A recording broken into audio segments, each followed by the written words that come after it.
Wow, ang laki ng mga isda guys, tingnan nyo. Kala siguro nila bibigyan ko sila ng pagkain. Yan, ang dami na dito isda guys. Oh, ang laki-laki na.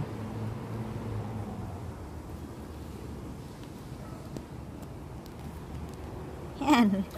Lumalapit sila dito sa akin. Hindi naman pwede makapagbigay ng pagkain dito guys. Kasi bawal. Bawal po magbigay-bigay ng pagkain dito. Yan, ang laki na ng isda. Dami nila oh. Yan.